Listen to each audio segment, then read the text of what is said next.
Hello friends, कैसे हैं आप लोग। I hope you are best of your health. अक्सर जैसे ही आईपीओ आता है हमारे दिमाग में एक ही चीज़ आता है कि काश हम इस आईपीओ में शेयर ले लेते। जोमेटो का आईपीओ आया, बाढ़ मची हुई थी, धूम मचा हुआ था कि काश मुझे भी जो है कुछ शेयर्स मिल जाते। लेकिन सबसे बड़ा एक चीज़ जो दिमाग में रहता है इन्वेस्टर के वो ये कि जैसे ही ये लिस्टिंग होगा कहीं एबरेंट बिहेवियर तो नहीं होगा। एबरेंट का मतलब होता है अजीबो गरीब बिहेवियर। क्या ये अजीबो गरीब बिहेवियर सिक्योरिटीज मार्केट में ही होता है, शेयर मार्केट में ही होता है, या कहीं और होता है। आइए जरा पहले समझते हैं अजीबो गरीब बिहेवियर का मतलब क्या है। अजीबो गरीब बिहेवियर का मतलब होता है वैसा बिहेवियर जो बिहेवियर उस समय नहीं होना चाहिए, that is called aberrant behaviour. मतलब क्या है, कहा कि ये ह्यूमन साइकोलॉजी आप देखते होंगे। एक छोटा सा एग्जांपल लेते हैं, आप अपने क्लास में नए कोई बच्चे का जैसे ही एंट्री होता है आप तुरंत ही उस बच्चे पे कमेंट पास कर देते हैं। बच्चा अगर बहुत डिसेंट है तो देखो अंकल या आंटी बन के आए हैं, बड़ा पढ़ने वाला अपने आप को दिखलाता है। अगर बच्चा थोड़ा सा फैशन में तो देखो यहाँ पे पढ़ने आया है, आई है, या डिस्को बनने या बनने आई है। लो भाई, ना इधर जिया ना उधर जिया। लेकिन कुछ दिनों के बाद जैसे ही कुछ समय बीता उसके बाद उन्हीं के साथ मिल करके आप जो है वो किसी दूसरे की पंचायत लगा रहे होते हैं। मतलब कुछ दिनों के बाद ये एबरेंट बिहेवियर खत्म हो जाता है, चाहे वो कॉलेज का रैगिंग हो चाहे कुछ भी हो। नए के साथ थोड़ा सा अजीबोगरीब बिहेव जरूर करते हैं। ये लोगों का तो छोड़िए, ये आपके मोहल्ले में डॉगी भी करते हैं। पता चला मोहल्ले में कोई नया डॉगी आया तो सारे डॉगी मिल करके उस पर भां भां करने लगे।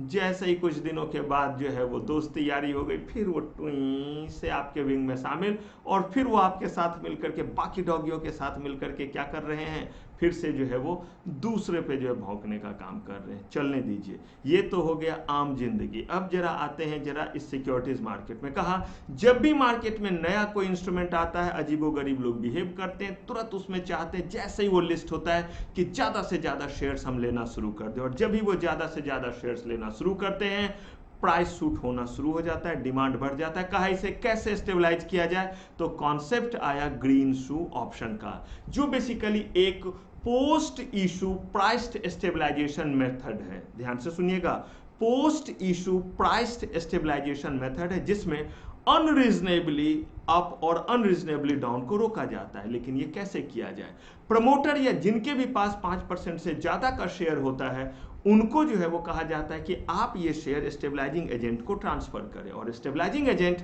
आपके मर्चेंट बैंकर होते हैं। आपका इनके साथ पहले एग्रीमेंट होता है कि हम आपके पास सिर्फ मर्चेंट बैंकर के कैपेसिटी में नहीं बल्कि स्टेबलाइजिंग एजेंट के भी कैपेसिटी में काम करेंगे। इनका मतलब ये नहीं कि प्राइस को बढ़ने नहीं देंगे। स्टेबलाइजिंग एजेंट, स्टेबलाइजर याद कीजिए, ना वोल्टेज एक लेवल से कम ना एक लेवल से ज्यादा। जितना आपके इक्विपमेंट को वोल्टेज चाहिए उतना ही वोल्टेज ये क्या करेंगे, उतना ही वोल्टेज ये सप्लाई करेंगे।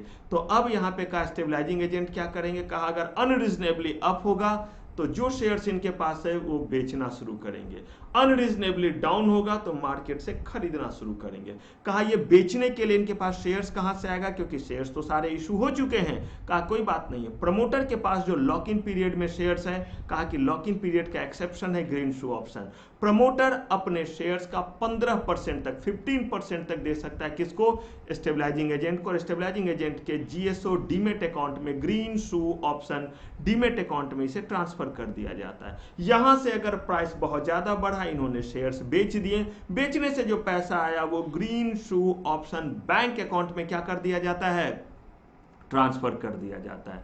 फिर जब कल के डेट में इन्हें लगा कि प्राइस फिर जो है एक रीजनेबल लेवल से कम होने लगा, फटाक से ये यहाँ के पैसे से फिर शेयर खरीदते हैं। और ये सिलसिला मैक्सिमम 30 डेज तक चल सकता है। बॉस हमेशा आपका हाथ पकड़ के नहीं चलाने वाली है। सेबी उन्होंने कहा ये मेथड आप अपना सकते हैं 30 दिनों तक के लिए, मैक्सिमम 30 डेज के लिए। आपको लगता है हम 20 डेज में ही सब कुछ कर लेंगे, स्टेबलाइजेशन का काम कर लेंगे, यारी दोस्ती सबसे करा देंगे, अनरिस्पॉन्सिव बिहेवियर या कहिए कि अनरीजनेबल बिहेवियर या एबरेंट बिहेवियर जो मार्केट में प्राइसेस का हो रहा है उसे हम कंट्रोल कर लेंगे 20 डेज में, ठीक है आपकी मर्जी। लेकिन अगर आप चाहें भी तो 30 को क्रॉस नहीं कर सकते, और इस स्टेबलाइजेशन के लिए मैक्सिमम 15% शेयर दे सकते हैं टोटल इशू का, 15 से ज्यादा नहीं दे सकते हैं। अब जैसे ही स्टेबलाइजेशन पीरियड खत्म हुआ, आपके पास जो शेयर्स बचे हैं वो शेयर्स ट्रांसफर कीजिए प्रमोटर को।